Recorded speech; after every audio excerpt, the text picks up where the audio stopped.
consequência. Ele quer vender a SAF, informação que a gente já tinha trazido. Ele, nesse potencial construtivo de São Januário, assumiu um erro, porque essa obra era para ter começado em dezembro e janeiro, e ele já tinha tudo certo, mas não tinha papel assinado, e agora só vai começar, provavelmente, no meio de 2025, ele assumiu esse erro. Ele fala também sobre os potenciais investidores, o grego Evangelos Marinakis, isso é até uma informação que a gente pode trazer, é um cara que tem buscado informações sobre o Vasco sim, mas não é só ele que está interessado, existem outros interessados. Material esportivo, mais uma informação que a gente trouxe aqui também. A capa renova até o final da temporada e em 2026 o Vasco deve buscar outro fornecedor. A Nike, por exemplo, é um fornecedor que tem muito interesse nessa situação.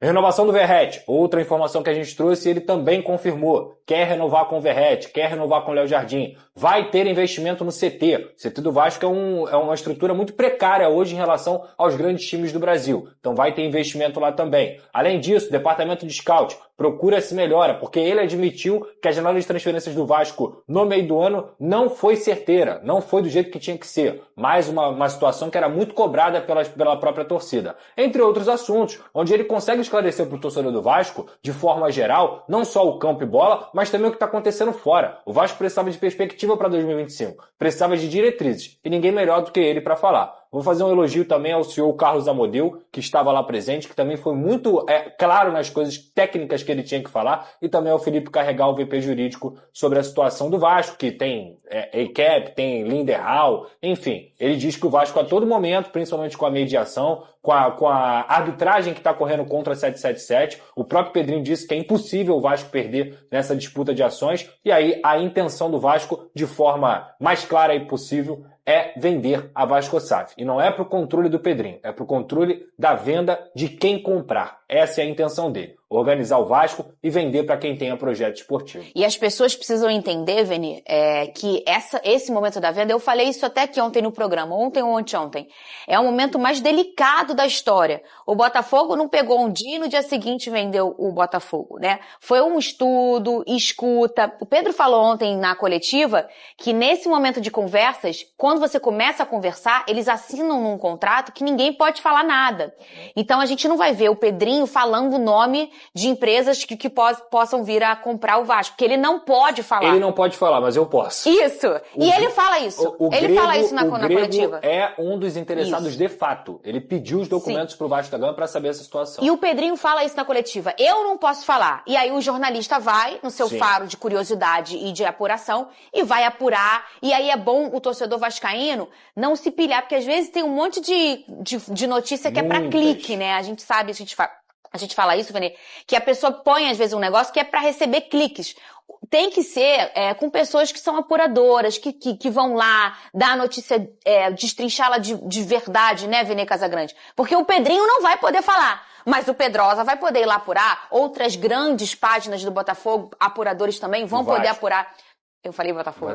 É a mania, desculpa. É a final da Libertadores. Do Vasco. Vão poder apurar. Então, assim, esse é um momento muito delicado, ô Venê. O momento da venda, que ele falou, pode ser em um mês, em um ano, em 2 anos, mas tem que ser com responsabilidade. Você citou exatamente o que eu ia citar agora. Eu acho que independentemente da euforia do torcedor e da pressa do torcedor, eu acho que quem está responsável por esse momento, e é um momento muito importante para o Vasco da Gama, tem que ter toda a cautela do mundo, não pode ter pressa. Independentemente se levar 6 meses, 1 ano ou até mesmo 2 anos, eu acho que se for feito da maneira correta, e é isso que importa. E o Vasco já errou uma vez. A venda para 77 foi um erro, isso aí está comprovado. Sim. Tanto é que hoje a gente está vendo o Pedrinho dando uma entrevista coletiva. Se tudo tivesse dado certo, não seria o Pedrinho que estava ali dando uma entrevista coletiva. Então o Vasco já errou uma vez. Não pode errar novamente, porque isso pode custar muito caro. Então tem que ter cautela, tem que ter calma, porque é um processo muito delicado, muito difícil. O Botafogo, a gente pode ver que foi feito tudo de maneira correta, tanto é que está dando certo. O John Texton é um baita investidor, dono da SAF. A 77 no Vasco não deu certo e agora o Pedrinho ele é responsável por isso. Obviamente ele tem seus pares, pessoas envolvidas nessa situação, ele vai tomar a melhor decisão possível pensando, obviamente, no clube que ele é apaixonado. Eu acompanhei, obviamente, o momento que o Botafogo vira SAF. Só para finalizar, esse grego que o Pedrosa acabou de mencionar, ele é dono do Olympiacos e dono de um outro clube inglês, Nottingham Forest. O cara entende do assunto, Sim. não é um qualquer. Sim. A gente está falando de 2 clubes que tá dando certo. Então, assim, é um bom nome. Agora, se vai ser ele ou não, eu não posso garantir, obviamente. A fortuna dele é o Evangelos Marinax, que é o nome dele, né? A fortuna dele é avaliada em 20 bilhões de reais. Só isso tudo. Não, e é assim, ele é do ramo. E adquirir o Vasco da Gama é um baita investimento, Sim. cara.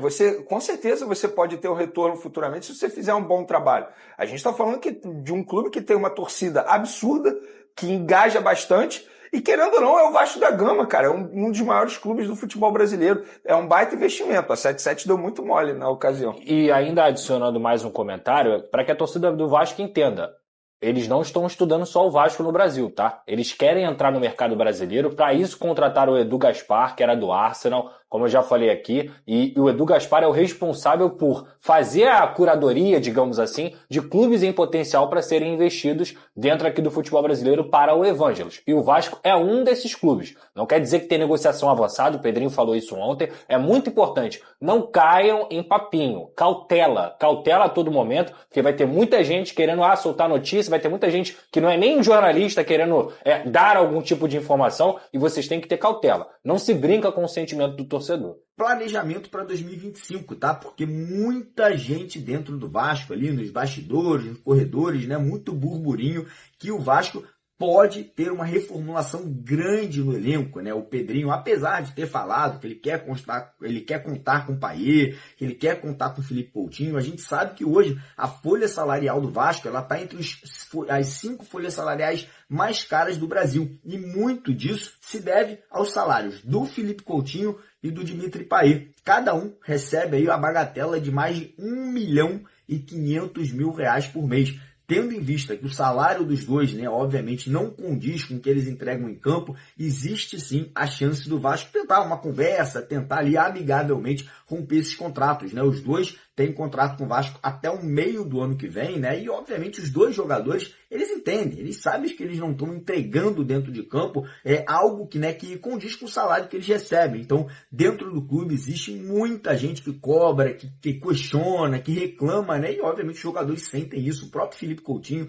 que é torcedor do Vasco, tem um carinho muito grande pela instituição. Muitas vezes, né, ele deve passar na cabeça dele: nossa, eu tô botando R$1.500.000 por mês no bolso. Infelizmente, não tô conseguindo entregar isso dentro de campo. Eu sei que vende camisa, eu sei que lota estádio, mas, cara, o resultado esportivo é o mais importante e, infelizmente, isso não está acontecendo. Então, dentro do clube, muita gente cobra e quer, né, talvez, essa saída dos dois atletas no final da temporada. E outro que também pode estar de saída é o treinador Rafael Paiva, né, que eu acho que vai depender muito dessas 5 partidas que a gente tem pela frente. Se o Vasco conseguir entregar ali 3, 4 vitórias, né, conseguir essa classificação para a pré-Libertadores, existe uma chance do Paiva continuar, né? Eu acho que vai ser discutido internamente se ele fica ou não para a temporada do ano que vem. Caso contrário, caso o Vasco aí não consiga essa classificação, ou até mesmo consiga, mas jogando mal, eu acho que o Paiva não